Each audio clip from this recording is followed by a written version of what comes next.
Hello, this is Joe and Chapz taking over That Millwall Podcast.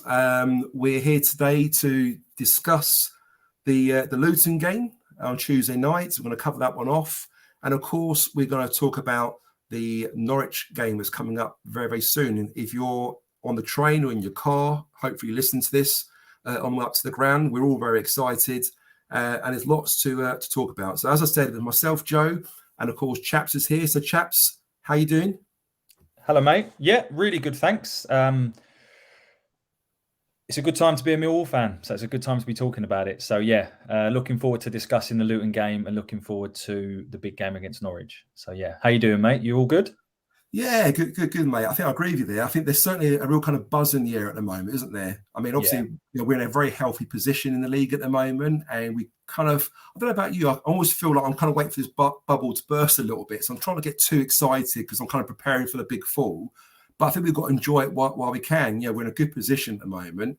I think we need to embrace it, go with it, and just hope that results go our way, both for ourselves and other teams as well. You've done a really good chat with Chapz the other day, I thought, after the Luton game. I mean, obviously, it was a big game and an important game for us. I think we were in a very strong position, being 2 goals ahead, and then the wheels sort of fell off, didn't they? Unfortunately, what do you make of that? Yeah, they did, and I think you can look at it from the perspective we were 2-0 up and we should see the game out, absolutely. But I think any Millwall fan that watched that will have the view that we were very fortunate to be 2 goals up, and it didn't really reflect the pattern of the play. An overall draw probably was fair and also is a good result for us when you take into consideration the amount of games we've played, the lack of bodies we've got. I don't think it was a bad result. And as I mentioned on the post-match I did, that if it had gone the other way, in terms of we'd gone 2-0 down and then brought it back to 2-2, you'd walk away from that game feeling very, very different. So, yeah, I think a point, we remain unbeaten and we go into the Norwich game 4 unbeaten, I think now. Is it? I think it's 4 unbeaten. Yeah, you're right. Yeah, so, things are looking up. We've got 12 games left to play and it's nice to say it's in our hands. It really is. It is in our hands if we can match the results of teams around us. So yeah, I know you was there, Joe, at the game. Yeah. A very unique ground, Kenilworth Road. Was it your first time there, and what did you make of it? It was. I think I wanted to go a couple of years ago and didn't get a chance to go for whatever reason. But it was a ground that I've always wanted to go to. Never been to before. Obviously, you hear the stories and the piss takes, of Kenilworth Road, and the fact, from the away end, you've got to go through what feels like you're going through the back of people's gardens to go into the stadium.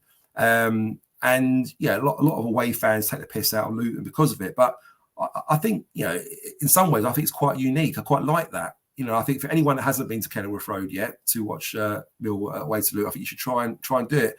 If we're both in the Championship next season, an opportunity's there, go. I mean, it's only an hour and a half journey from London, or an hour's journey depending on traffic, and it's a decent sort of away game out. I mean, granted, the area is not particularly nice in Luton. I was wondering if you could mention that. Yeah, their home support ain't exactly that vocal, and their songs are a bit shit.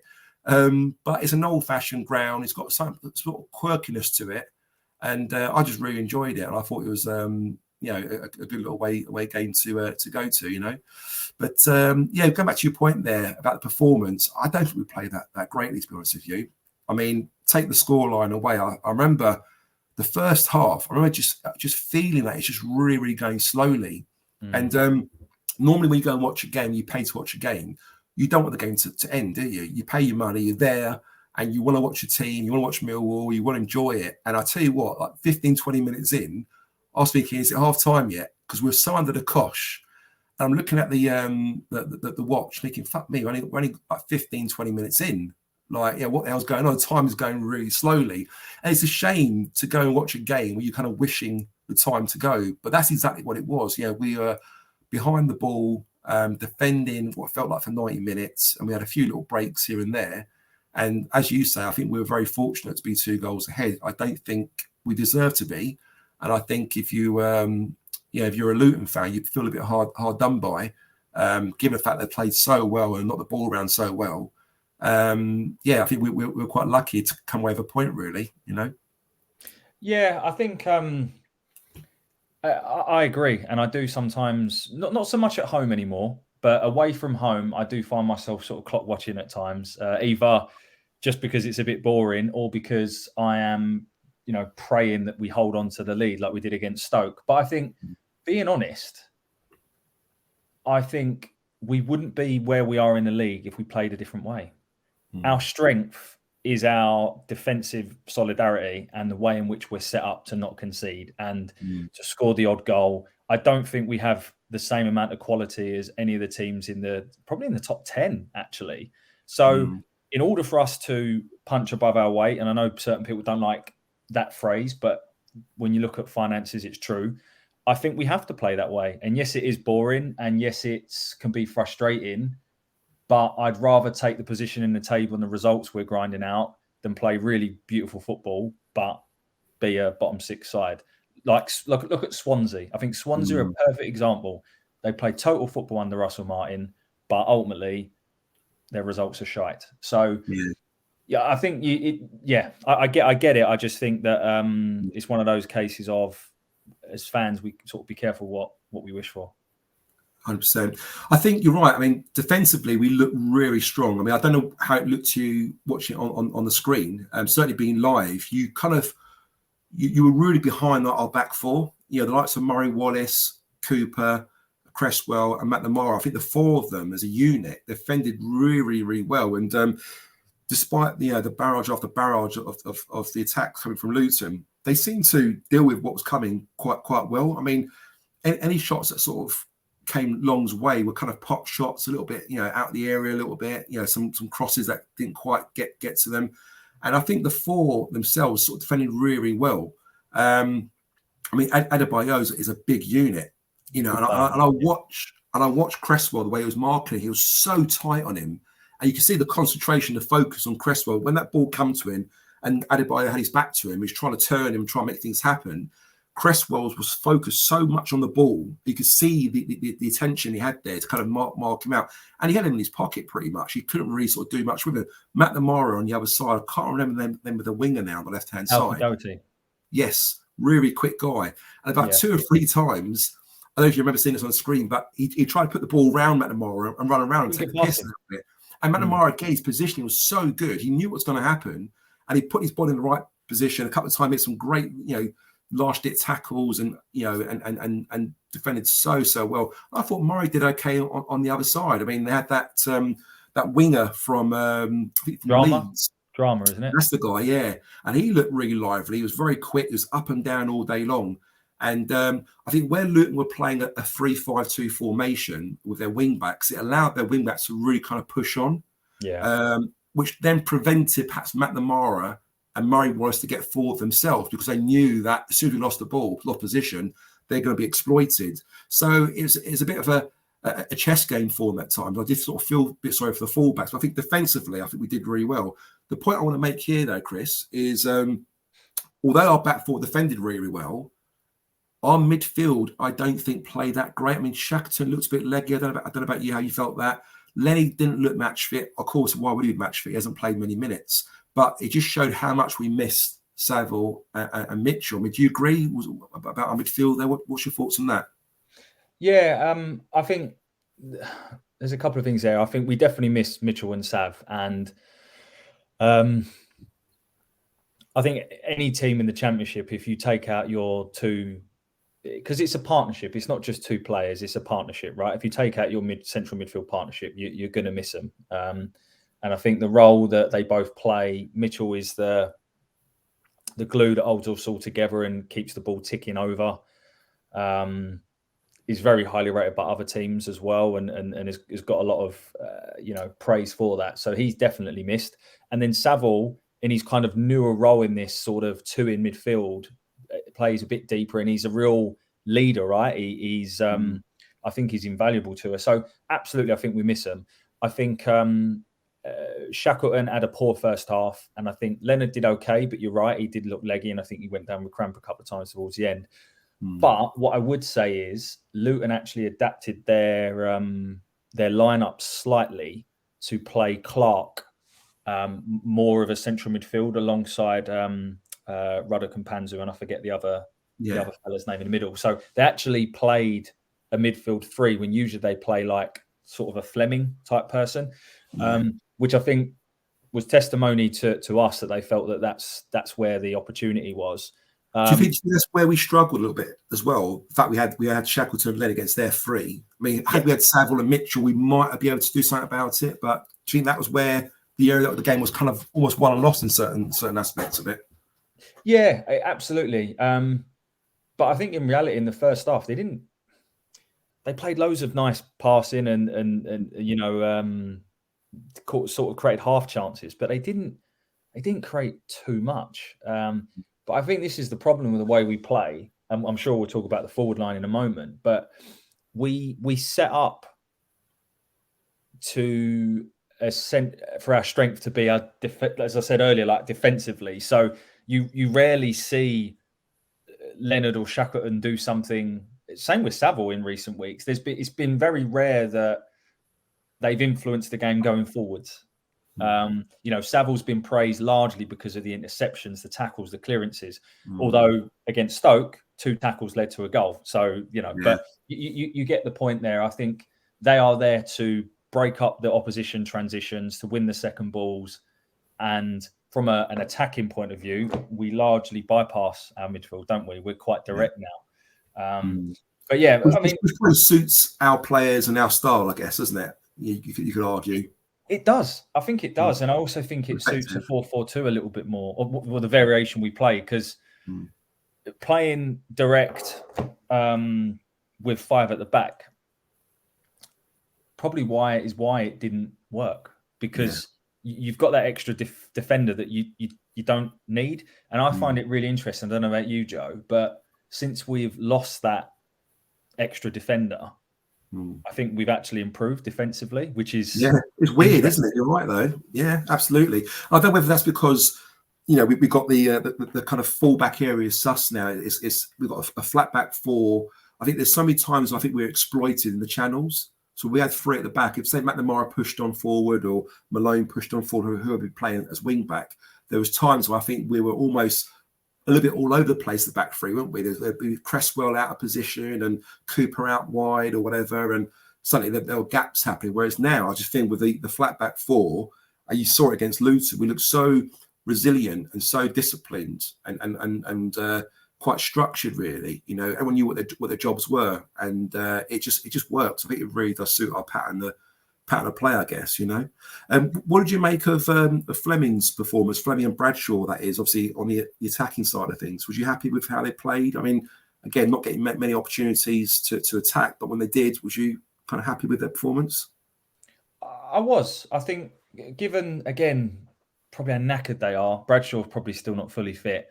I think since Fleming's, against Coventry, no one played well, right? But I think since the Coventry game, Fleming's form has been brilliant, actually. And I said before that I think that although prior to obviously the Stoke goal and the Luton goal, against Sheffield United and Burnley, I felt that he really was influencing the game and marking his stamp a lot more than when he was scoring and assisting a lot more goals early in the season. I think his overall play was a lot better.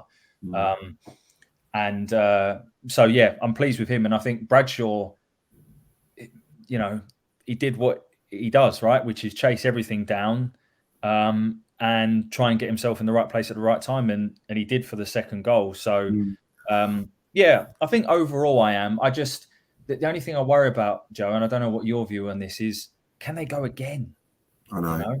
Well, we'll be saying that for the last 3 games, won't we? And it surprises me when they actually do go again. I mean, okay, they're never 100%, are they?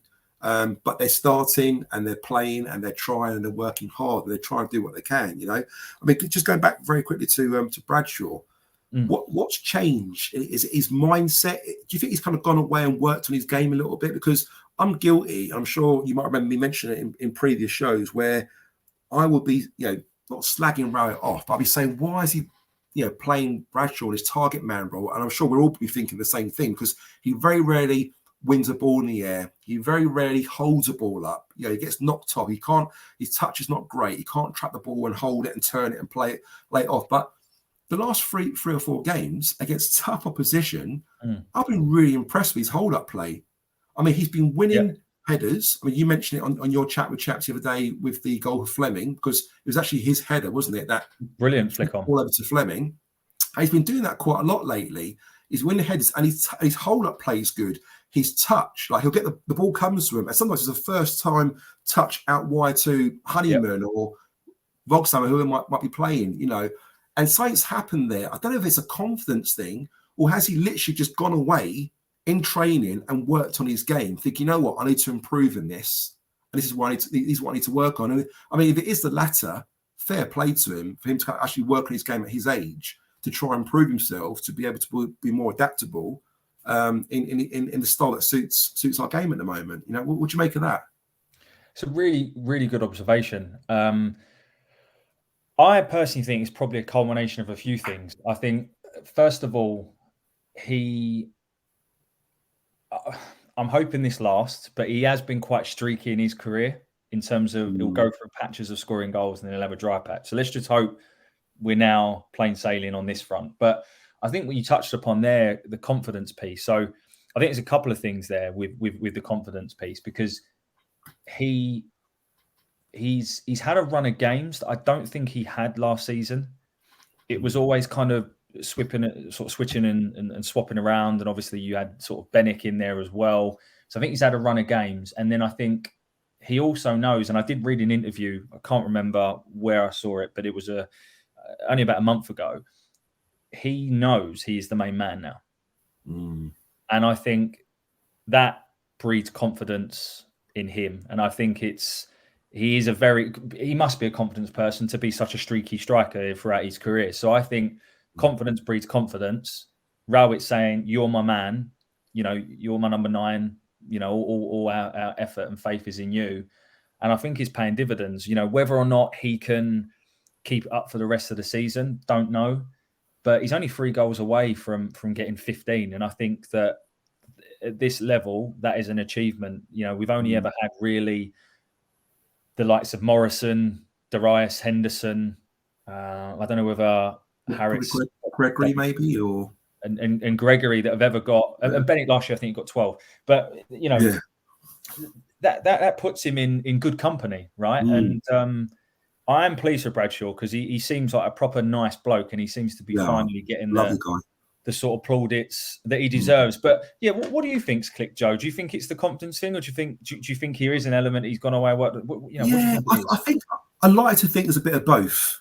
The point you're making is very, very true. I think he's made to feel quite special by Rowett. You're absolutely right. Last season, he was kind of in and out a little bit. I remember him quite often coming on off the bench for the last 15 minutes sometimes, or starting and then getting dragged off, and whereas now he's playing quite a lengthy period of time. He's starting every game.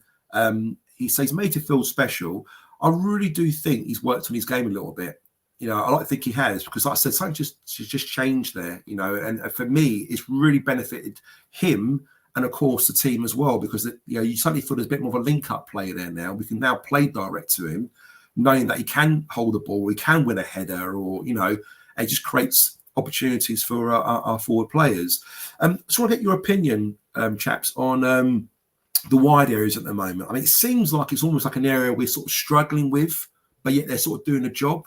I mean, at the moment, we're kind of reliant on Voggy on one side and Honeyman on the other. Obviously, Burke and Watmore are there, but they've been injured or ill and things like that. So we haven't quite seen the best of them just yet. But what do you make of their contribution in the last sort of few games?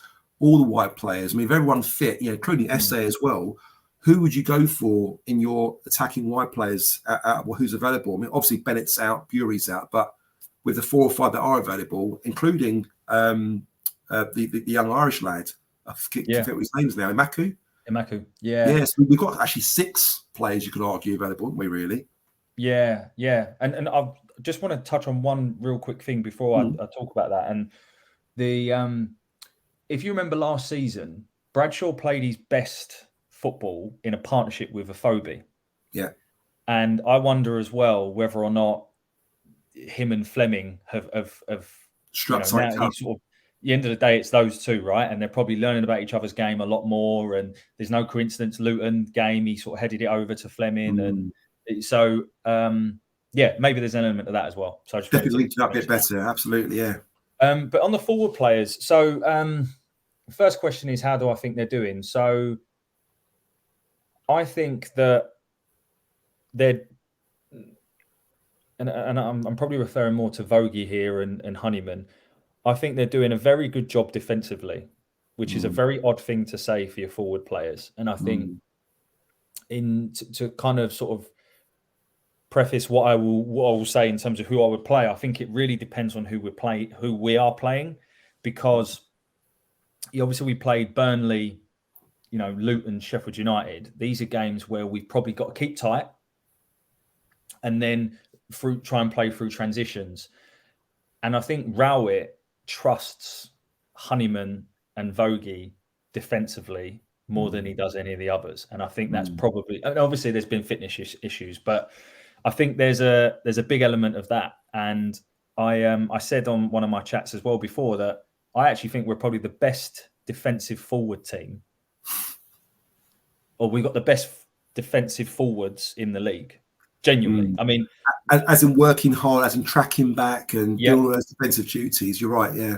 Going the other way is a completely different kettle of fish, and I think that's where I'm not saying they're poor defensively, but your Burke and your Watmore are probably more of the attacking sort of players. If it was me at the moment, who would I pick? Good question. I think I would probably pick. I would give Burke and Watmore half each, because I don't think they're capable of a full half, particularly at the minute. And I would probably play Honeyman at the moment. That's probably what I would pick. And that's not a slight on Vogie. I don't dislike him. But also don't think that he, in the last, you can't criticise anyone because everyone's been absolutely giving all they've got. But I think in the last couple of games, I think at Luton, he did look really tired. And I think maybe he could do with coming out the team. Chris, is it, sorry to interrupt you there, is it a confidence thing with Vogie, or is it a lack of ability? Confidence thing in terms of, well, sometimes you watch him and he looks a little bit lost. And I feel from sometimes you see players almost shouting at him, his teammates, or telling him off where to be. Like if he's not quick to react to press a player, you'll see Murray shout at him, telling and pointing to the player, and he'll go, "Oh yeah," and he'll run and press that player. Or Fleming's got the ball and he's having a go at him because he's not made a run for him. So again, I don't know whether that's the mindset, the lack of ability in his game, or is it a confidence where he's probably so worried about what's going on around him, he's not actually relaxed and confident to actually play his game, and he's probably thinking more defensively rather than getting forward. So this doesn't seem quite right there. I don't know whether you picked up on that as well or not. Yeah, no, you're right, and instinctively I would say that it's an ability thing, right? But if you remember when he first came to the club, he looked like a breath of fresh air. I don't know if you remember, like he took, I think he had the unluckiest sort of first 3 or 4 games where he would take shots. He looked like he had tremendous technical ability, I guess is where I'm coming from, because he had loads of different shots from the edge of the area and was really unlucky and hit the bar. So I don't know. It's really difficult to put your finger on it. I think he's also in the squad. Also, Sheffield United game. I mean, he had 2 great assists in that game, didn't he? Sheffield United. And if he does that, every week or every other week, you'd be thinking, what a player we got there, because he picked out these Bradshaw for 2 Bradshaw's goals, if I remember. He did. And he can do it, can't he? He shows he can do it. He can, but then I think this is the whole point of having a squad, right? It's a squad game, and I think having different types of options. I'd say Honeyman's our most sort of defensive winger, if you like. That's kind of what I would call him, actually, a defensive winger. Yeah. New position. And then if you was to sort of rank them all the way up, you'd probably say SA is probably our sort of top kind of not because of the way he plays, but just experience. He's probably not going to have. Although his awareness seems to be pretty good for his age, so I'm not knocking him. And he does track back and he puts a few tackles in, doesn't he, as well? So I'm quite for young lads, He does. I mean, on SA, what's your opinion? Would you, given where we are in the league and obviously the games that we've got, would you be starting him, or do you think it's right that he is sort of coming on from the bench as and when? You know what? I'll make no excuses. I love the kid. I really do. I think he's a bit of, I'm not saying he's a crowd pleaser, but when he's got the ball, I mean, even at his age, I mean, how old is he? 18? Just turned 18, I think. Just turned 18 years old. For someone who's 18 years old, the youngest player, in our team, probably sometimes the youngest player on the pitch, to get that excited when he's got the ball, thinking, what's he going to do? What's he going to do? Is he going to take the player on? Is he going to try something? Is he going to, and gets you a little bit on the edge of your seat. And you kind of like have this excitement, this adrenaline going through you, thinking, what's he going to do? Is he going to do something? And I mean, you combine the amount of minutes he's played for us. I don't think that's quite even 90 minutes yet. When you think about, 10 minutes there, 15 minutes here, whatever, 5 minutes there. He hasn't played a lot of game time. And fair play to him. Every time he's come off the bench, he's never really looked bad. He's always looked good. He's always trying to make things happen. And, is he too young to start at the moment? I mean, the old adage is, if you're good enough, you're old enough. And I think that should stick. If I was a manager, if I was Rowett, I think I would give him a go. I'll start him. Not against, Norwich or your Burnleys, whatever. But, if you've got a fairly average team to play against, there's no reason why we can start him, rest some players, and give him sort of 60 minutes and see how he gets on. I think he deserves a go. The difficulty is, at his age, if we start him tomorrow against Norwich and their fullback, tears into pieces and gets forward and he's struggling or he's messing up, is that going to hinder his development? Is that going to knock his confidence? So I don't know. I guess that's why Rowett gets paid the big bucks, and we don't, because like I said, I like him. I think he's definitely one for the future. I love the fact we sort of timed down to a contract now as well. But yeah, I definitely want to see him play more often. And if he is going to start on the bench, get him on a little bit sooner.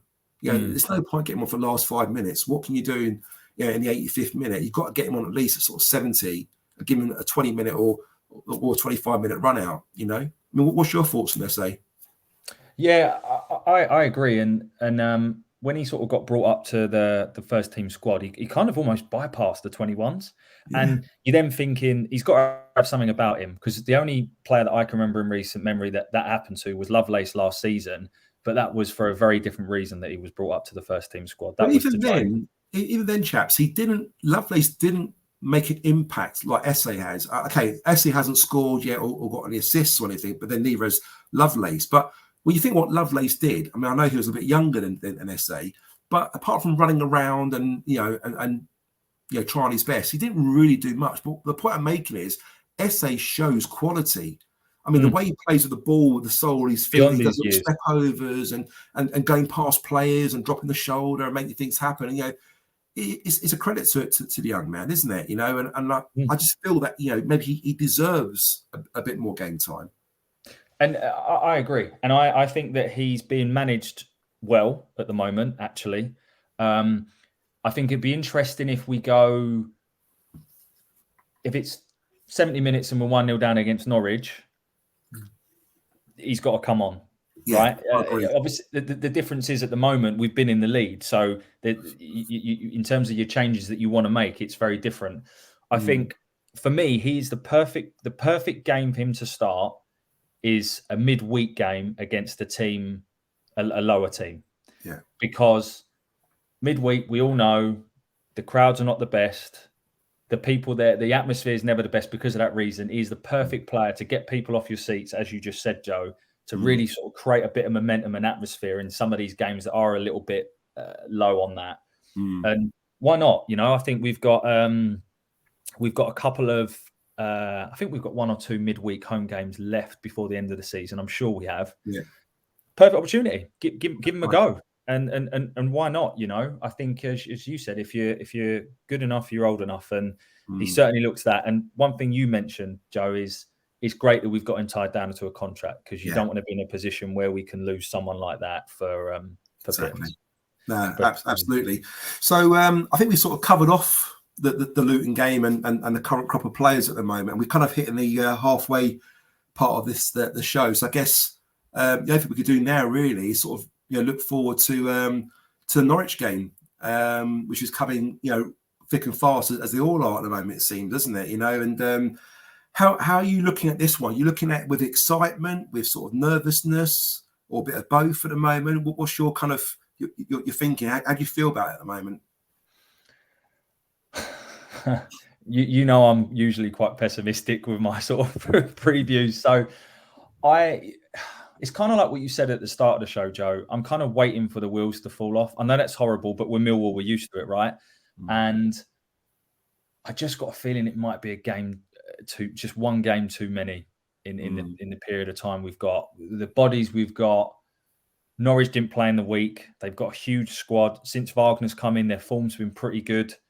They score a lot of goals. And I don't know whether I would take a point just to stop them, because if they beat us, they go above us. So I almost feel like, would I take a point just to avoid that, and then you win your more sort of winnable games, so to speak. So I don't know. I am a little bit apprehensive going into the game.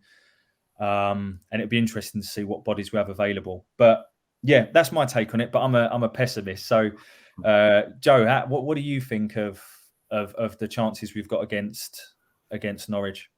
Yeah, I mean, again, it depends what Millwall team turns up and how we start. You need a little bit of luck sometimes. We had a bit of luck against Luton.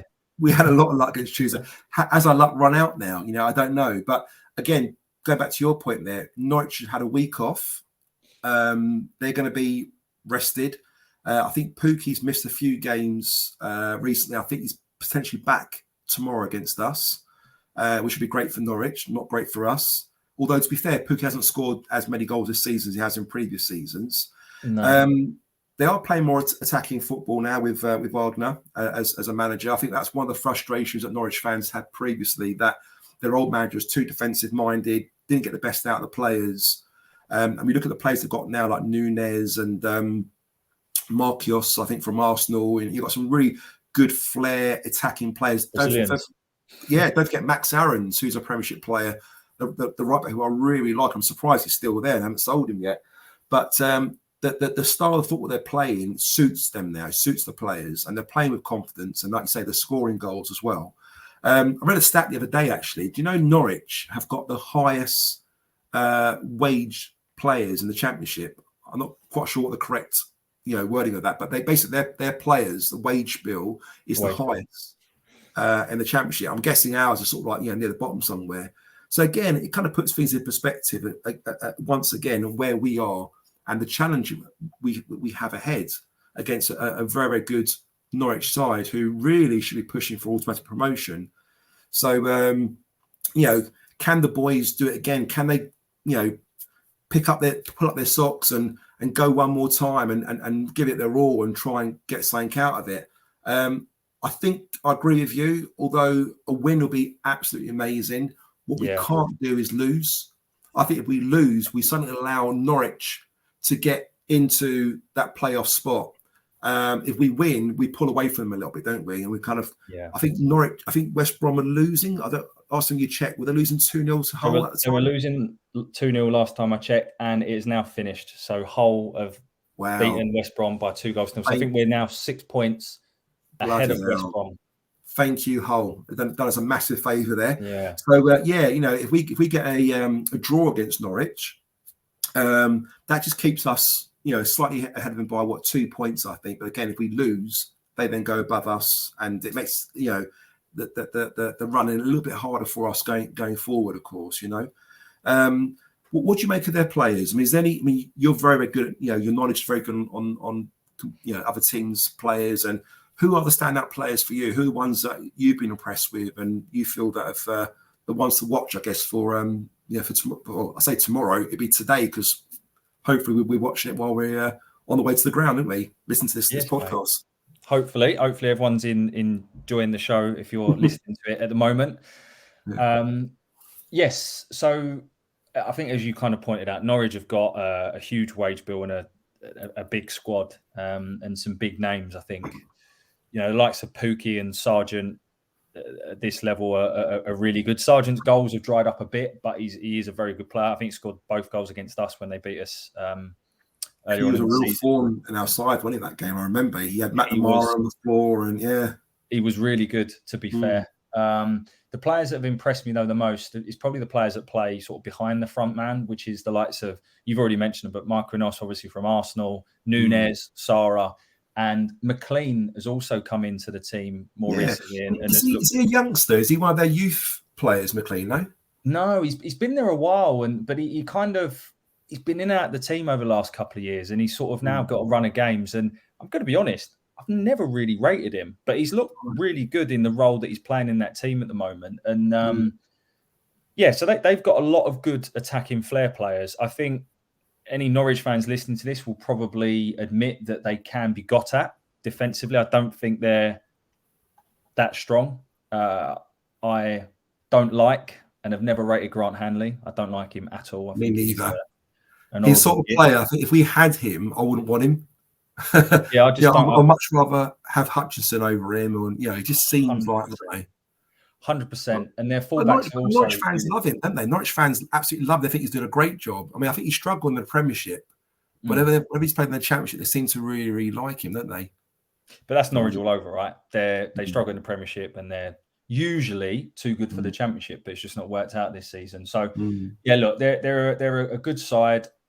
I think we'll struggle to shut them out, and essentially it's just how much damage we can inflict on them going the other way. But I would take a point if I'm honest, and I think maybe what we should do, Joe, is also pick our team for tomorrow, and what lineup we should do, and just be good to get some interaction maybe in the comments as well, in terms of depends on when you listen to it. Great idea.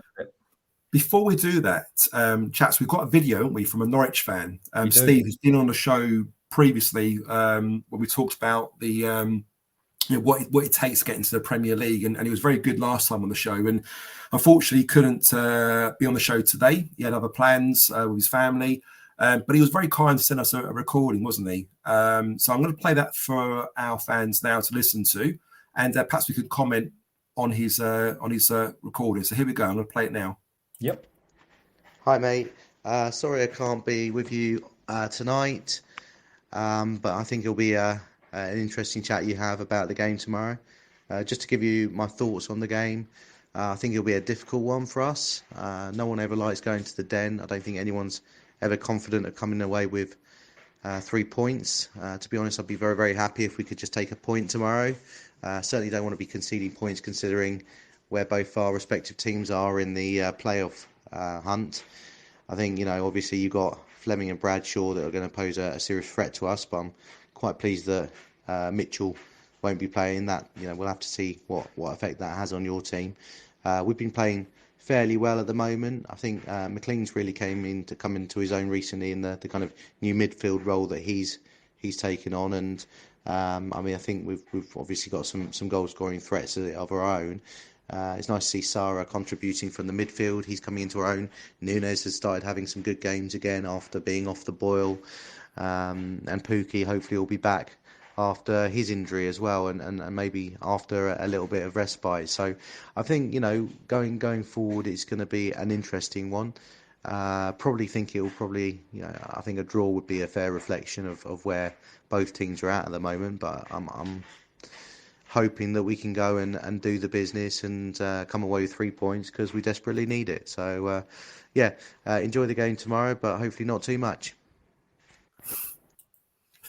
There you go. Thank you, Steve.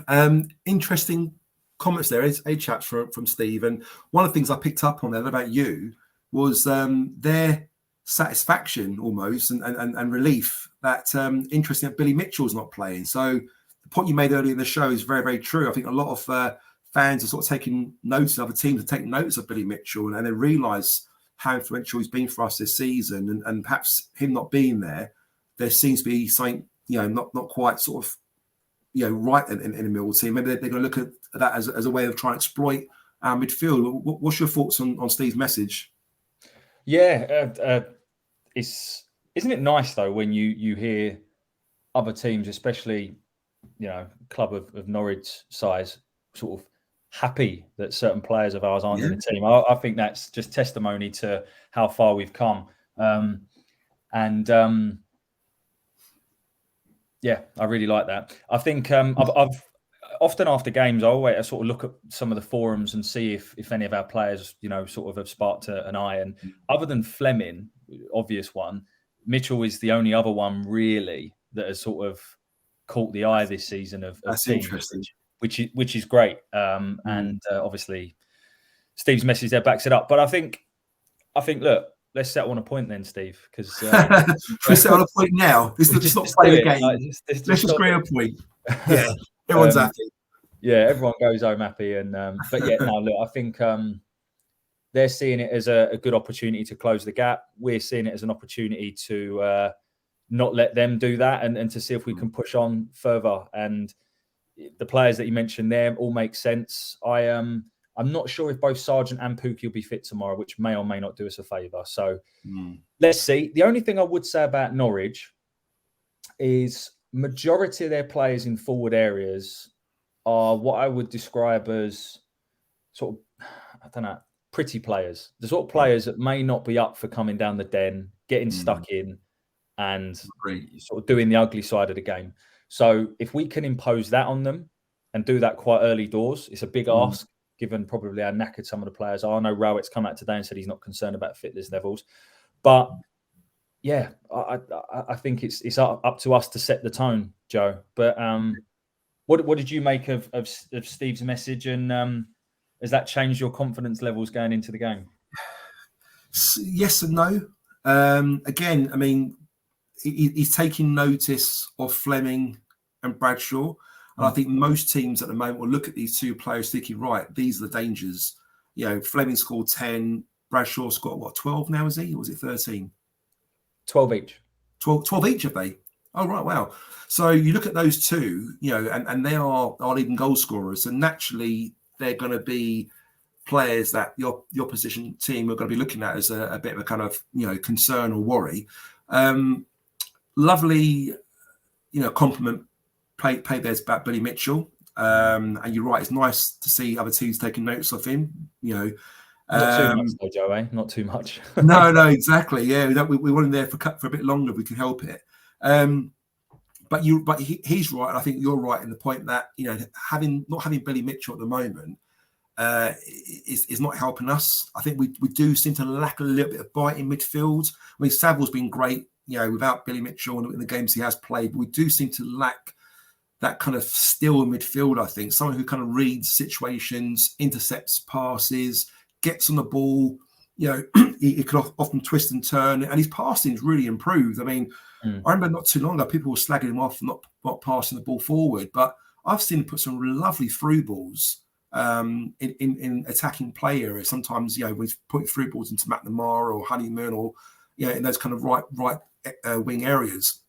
So I think we've missed that, and I think we can see that. I mean, Shackleton's come in and he works hard and he does what he can do, but he's no Billy Mitchell, and that's a massive compliment to Billy Mitchell that we're saying this because, he's certainly, been a big player for us this season, and looks like he's going to probably win Player of the Season from how the fans are talking about him at the moment, which is great. We need him back. I don't know how far he is away from coming back again. I mean, I heard it was 6 to 8 weeks. This was what, 3 weeks ago. So it sounds like we've still got a long way to go, haven't we, until he's back. Unfortunately. But yeah, it's a shame. But I'll take a draw. 1-1. I'll be delighted with that. If we do win, let's be honest, if we win this game, it's going to be another, backs to the walls, defending, probably getting 25% possession, and having 2 shots on target, scoring both goals, like maybe. So it won't be a game that we say, yes, we deserve that win. It'd be us working really hard defensively as a unit and taking our chances when they come. So let's hope that's how it plays out. Going back to your point earlier about the team you would pick, interesting. I mean, it's hard to kind of pick a team at the moment. I mean, you don't quite know the situation in regards to injuries. People are carrying knocks at the moment, it seems, even against Luton. I mean, there's rumours that Shackleton was carrying a knock and he played, and Bradshaw was still carrying a slight hamstring or calf injury at the time, and I'm sure one or two others were as well. But it seems we're so threadbare at the moment, the squad. We have to play through fatigue, play through minor injuries, and the boys are doing what they can, and I feel for them because it can't be easy. They must have some real tight legs out at the moment. But I mean, supposing the players that we know are available are fit to play, who would you go for? I mean, I think does the back four kind of speak for itself a little bit? I mean, would you still go for Murray Wallace, or would you pick Malone now? What's your back four? And also Hutch. I mean, is Hutch back in the team, or does Cresswell keep his place? I mean, it's interesting. I'd like to hear your thoughts on that. Yeah, I think for me, Cresswell keeps his place. Like I really do. I think it would be really unfair. I know Hutch is the captain, but I think Cooper and Cresswell have probably been our two most consistent players in the last sort of 3 or 4 games. So, barring the one mistake against Sheffield United for Cresswell, but we'll look past that. Burnley, sorry. Yeah. So to me, the back five, should I say, stays the same.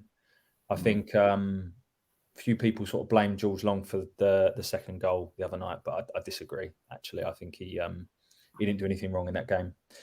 So that would be the back four. For me, the midfield, this is based on absolutely no knowledge, but I would be fairly confident to say Saville will be back. Why was he missing the last game? Did you hear the reasons why? I think it was carrying a knock, was he, or something? Yeah, I read an interview on, I think it was News at Den, saying that he just wasn't risked. That was the terminology used. More caution, was it? To me, when you say that, it means that it's more a case of sort of protecting them for the long term. So based on that, I think Saville comes back into the team straight away. I guess it's then who's fitter between Shackleton and Leonard, really. I would imagine Shackleton, because Leonard's obviously not played 90 minutes for a long time. If both players are fit and available, who would you pick to play alongside Saville out of Lenny and Shackleton? Oh, that is a bloody good question. I don't know, because I think the role that we need played tomorrow will be more of not a man marking, but I always remember this always reminds me. I don't know if you remember, whenever we used to play Norwich, they used to have Wes Hoolahan. Do you remember? Yes. Great little player, wasn't he? Great player. And we used to, it was like Jacket said to Abdu, do not let him out of your sight. And you used to just, wherever he went, no matter how deep or forward. And it's kind of like, for me, I mean, they've got a few players, Nunes and Sarah probably. It's almost like a man marking job. And I think possibly Shackleton is more suited to that, the way he sort of buzzes around the pitch. I think overall, I actually prefer Leonard as a player, actually. Same. Yeah. But I think for the role we need tomorrow, probably Shackleton. We need a little terrier in there, don't we, to bite on their ankles and exactly. And he's just, because of, he's sort of, not taking the piss, but he's sort of lower center of gravity. He can sort of, he's a bit more nimble and in those sort of things. I don't know what you think on out of those two, Joe. I agree.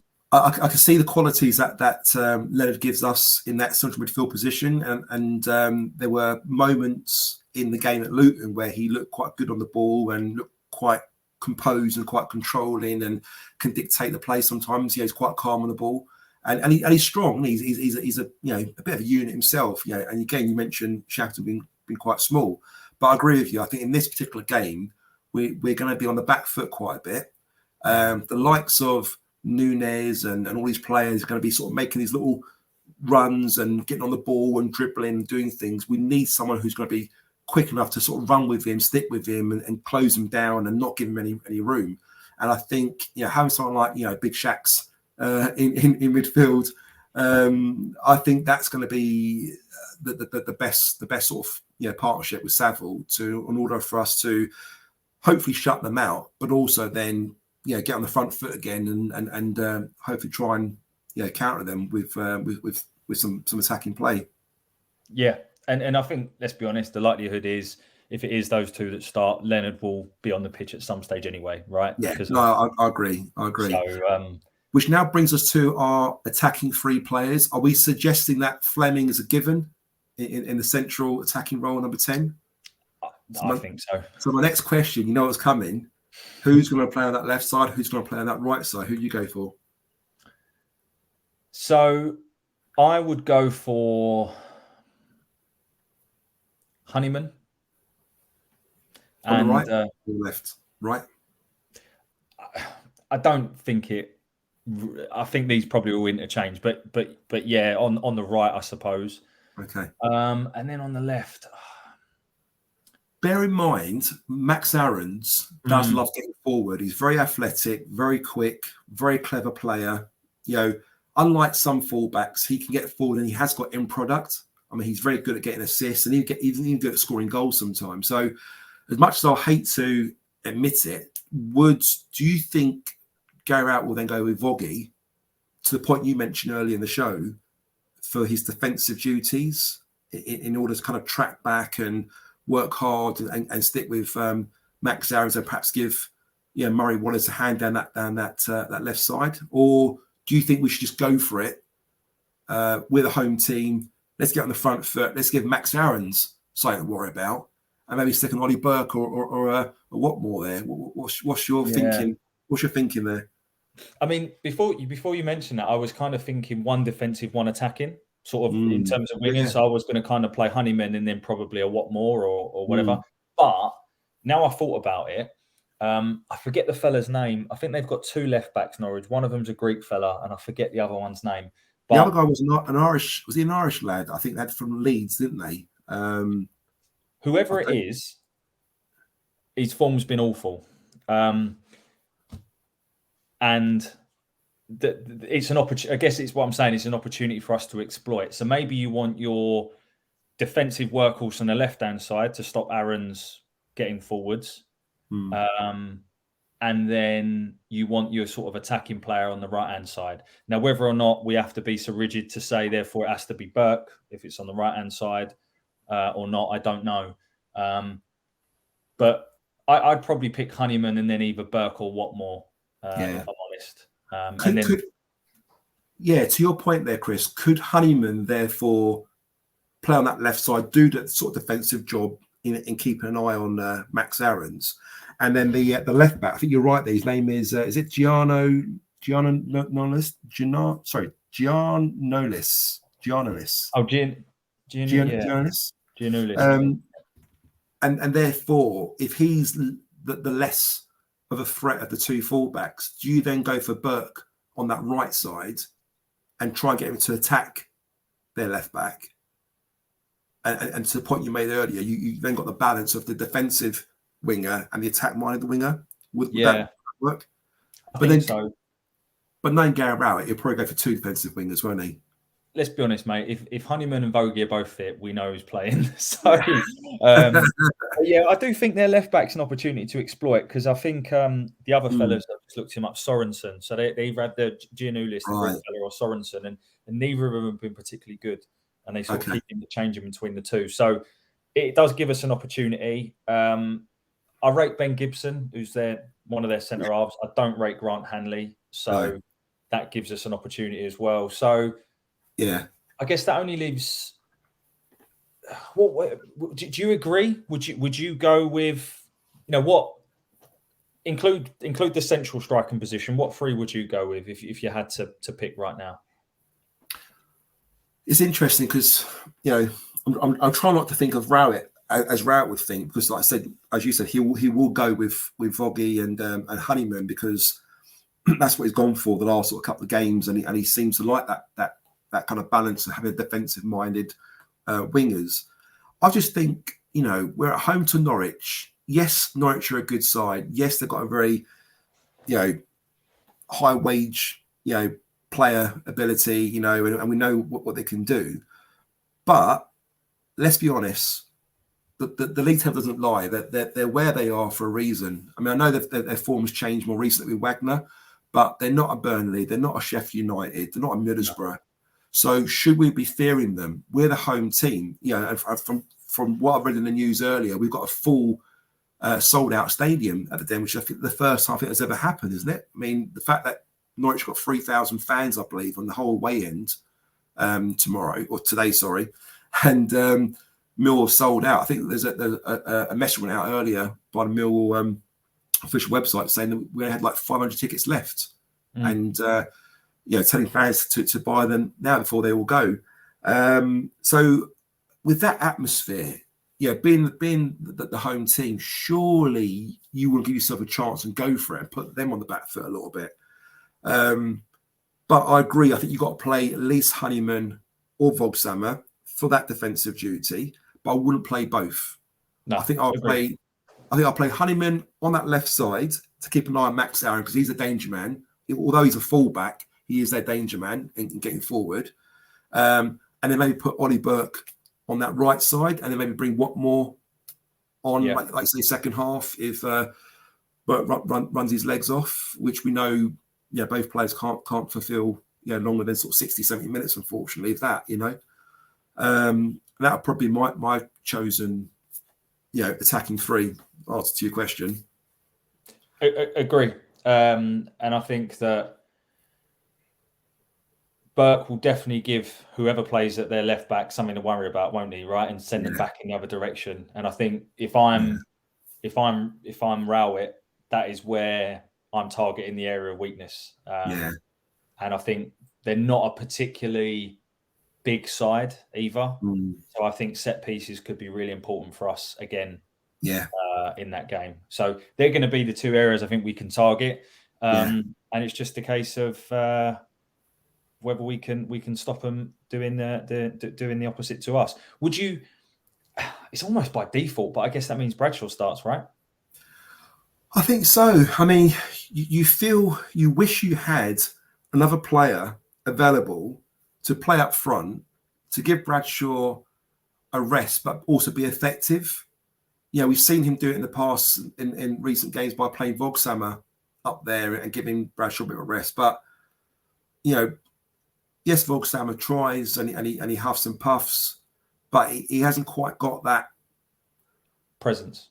That presence, but also that kind of hunger to score goals like Bradshaw does. Like you can see Brad does, he loves it. Even the goal against Luton the other night, he's always takes those positions. You put a ball across that 6-yard box, you guarantee he's going to be at the back post like he did against Sheffield United as well. He's there to sniff out the chances and score goals. And I think we do need that, and we do lack squad depth in that area as an out-and-out sort of striker poacher. So unfortunately, I mean, Jesus Christ, it's amazing to think that Bradshaw's played so many minutes, so many games in recent times. When you think of how in and out he was last season for injury, it's amazing, a bit of a miracle, really, that we kind of kept him, fit and available to play most games, and I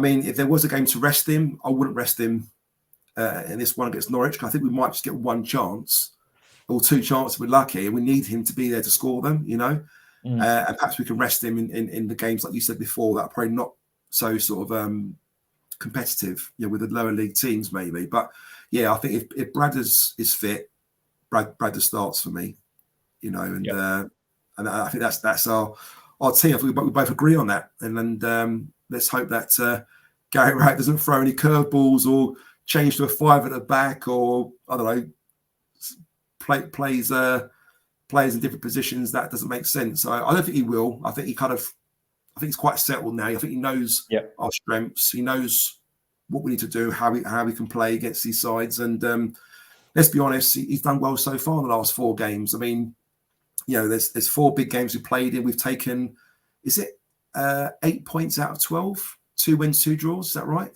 Yeah. Which, the last 4 games. When you look at the fixtures we've had, right? I mean, who would have thought that? No, against those teams. You can't fault it. And again, especially with the squad we've got. Yeah. And I think to your point, tomorrow, if it's not today, sorry, today, or you're watching this and we've already won 3-0. But exactly. I think if it's not the team we just suggested, it's probably more likely to be fitness and players that maybe aren't available. There always seems to be a little surprise, and they're obviously Savills the most recent one. What more before that? So, did you listen to Rant after the Luton game, which is really, really interesting, right? Because how often we've seen Millwall the last sort of few games where, you know, we go goal ahead or whatever, or, you know, and we sit back and we sit right back, and then we're inviting pressure, and you look at it thinking, Jesus, get out. But you think to yourself, is it Rowett that tells them to do this? Is this like a tactic of Rowett that, you know, we go ahead, right, you get behind the ball, you sit right on the edge of your penalty area. And what was interesting, I don't know if you heard this, on his chat after the game, he was saying about how he wants our players to push up the field. And he said, you know, that they're playing too deep.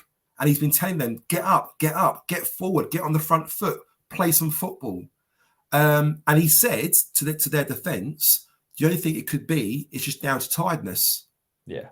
And he sees it himself. He said, yeah, we've got some tired players out there. I'm asking them to do above and beyond what, you know, an average player should be doing. And they're doing it, you know, in a quick succession of games.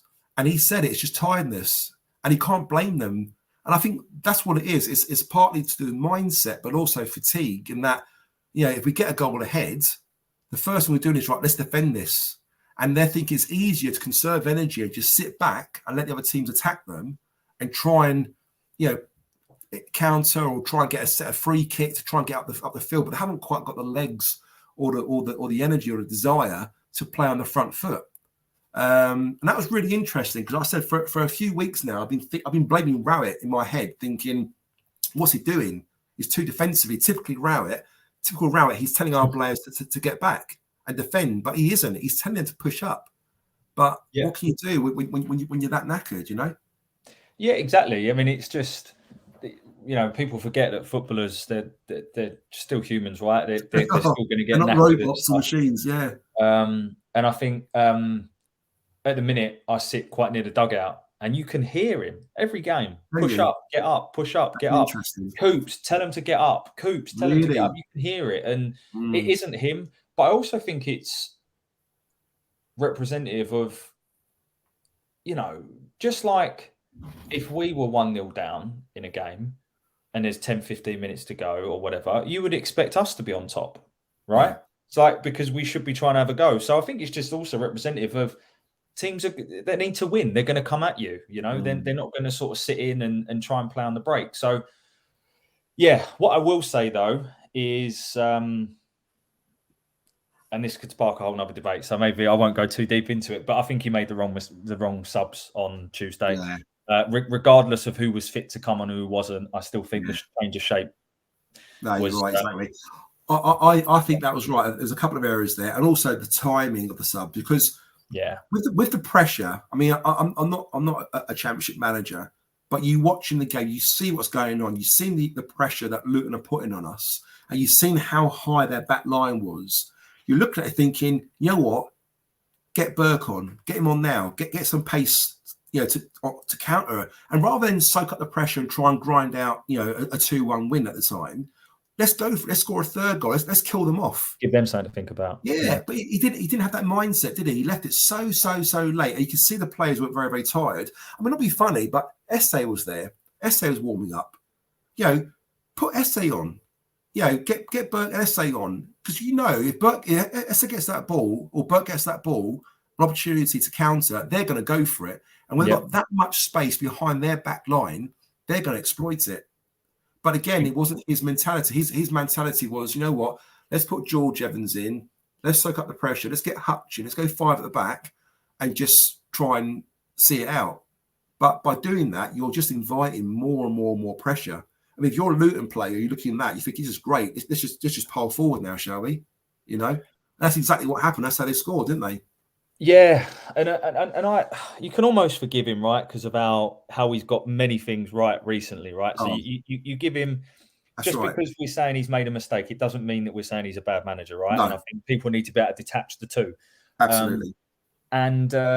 He made a mistake. And again, I guess in fairness, we don't know what we don't know. Maybe SA, I don't know, maybe he wasn't fit. I'm making it up. I'm not No, you're right. We don't know what we don't know. What I would say is that the change of formation to 5 at the back, I felt was wrong because they weren't. They hadn't put another body on there. You know, they were trying to come at us from the wide areas and obviously soak up that sort of pocket of space between the midfield and defence. That's where the problem was. And let's be honest, we dealt with them with the back four, didn't we? Exactly. To your point earlier, we weren't being vulnerable. We weren't, making mistakes, or it wasn't, of course, a problem. We were containing them with the back four. We didn't need to go with 5, did we? No. So look, hindsight's a wonderful thing and stuff, but he's not perfect. But let's be honest, the job he's doing with the facilities that he's got, I think needs to be commended. And as you said earlier, it's going to be a packed game today against Norwich, and let's just all get behind them and see where it takes us, mate. We've got to do that. And just to end off, because I'm conscious we've been talking for a long time, and I'm sure you and I could probably carry on talking, even longer, because obviously we love talking about Millwall, don't we? And we love everything about the club. But what did you make of the last couple of games and the Millwall fans chanting Gary Rowett's name, shouting out one Gary Rowett? I mean, are you for that? Against that? I've heard not necessarily a divide with the Millwall fan base. I think there was a poll out recently where we were asking, how do you feel about chanting Rowett's name? And I think it's like 80% said yes, they'll do it. 20% said no. But do you think it's deserved? Do you think it's deserved that the fans show their appreciation and kind of respect for Rowett for what he's done, with the budget he's got and what he's done with the players and where we are at the moment? Do you think it's deserved, or do you think it's too early to be chanting his name? I think it's deserved, if I'm honest, because I think if you look at Rowett's spell in charge, in all aspects of the club, we've moved forwards. In terms of, we have the highest wage that we've ever spent, which I think is testimony to, they don't give that to Rowett if they don't believe in him and he doesn't say the right things, right? So that's an improvement. We've got the best playing squad we've probably had in a long, long time. All right, the football's not fantastic to watch, but we're progressing in terms of stature. Obviously, you've got things like the crowds are the highest they've been. I reckon the Norwich gate could be as big as the Sunderland one, if not bigger. We've got the training ground coming. It's a really good time for us at the moment. I still think they need to sort the beer out down there, but that's another point. But I think he deserves it. He's always largely defended us. There's been times which we won't go into where he could have thrown us under the bus and he hasn't as a fan base. I think he deserves it. I think he's done a fantastic job. And he's, contrary to what a lot of people have said about him not being a loyal manager, we will never know if he's had offers to leave, but he hasn't. He's still here. He seems really invested in what we're trying to achieve. And at this moment in time, I don't think I'd want anyone else down there. I don't know about you, mate. I absolutely agree with you. I mean, like I said, for everything you just mentioned just there, really, I think genuinely, I think he's starting to get us now. I think you can see there's that connection now between us and him. And I think the players also trusting him a little bit as well with the process. And I make him sound like he's Arteta here, with his process and the projects that he's got going at the moment. But it is a project. He is trying to get us playing a certain style of football that makes us effective with the players we've got. Like you said, we're not going to be competing, play attacking football with the likes of Burnleys and the Sheffield Uniteds and whoever in this league. So he's doing really well with what we've got, and it doesn't help when you've got so many players out injured and so many players out fatigued and whatever. So fair play to him. Hats off. He's done fantastically well, and for me, I want to stay on as manager, and I don't want to go anywhere else. So just on that, yes, just quickly, if that's all right, mate. Just one thing. I think another thing that needs to be commended as well is when you take a step back and you look at over the last year, we've lost Smith, Pierce, and Jed as leaders of the dressing room. Mm. And then you lose Jed as a player who a lot of our play went through last year. Let's be honest, we were quite one-dimensional at times. Mm. And the fact that he's now, even with all of that going on, been able to actually push us on, keep the dressing room together. Players still talk about how great it is. Mm. And we've had to change our football style as well. We've gone a lot more direct. I think that needs to be commended in itself because it's a big ask. And a lot of pundits before the season didn't know what to make of us by losing Jed. And the fact that we're fifth in the table, I think, testimony to the job he's done there. So I thought I'd just mention that as well. Absolutely. I couldn't agree with you more. And I think, right, you said as well. I think he deserves that praise. So anything you want to add before we wrap up the show? Yes, Joe. I want to ask you your prediction for today's game against Norwich. God. My heart's saying we're going to win 2-1. My head is saying we're going to draw 1-1. How about yourself? It's so funny because I was literally going to say my heart says we're going to draw 1-1, but my head says we're going to lose 2-1. So I've just taken what you've said and flipped it. Yeah, but, you're absolutely right. Yeah. Let's settle on a 1-1 draw then, Joe. Yeah. Let's go for 1-1. I mean, Steve said 1-1, didn't he? The Norwich fan. So I mean, if we get to the den quick enough and we tell a referee to abandon the game and we'll go for a 1-1 draw, then we're happy with that. When Norwich are happy, we're happy. Done. And we can all job done. Enjoy a pint of Millwall's finest. So, Chris, I'll meet you by the blue bus. I'll see you there in about an hour's time. Yeah, I'll see you there, mate. I'm just on my way now, so I'll see you there. I'll see you in a bit. Take care. Ciao, mate. Bye.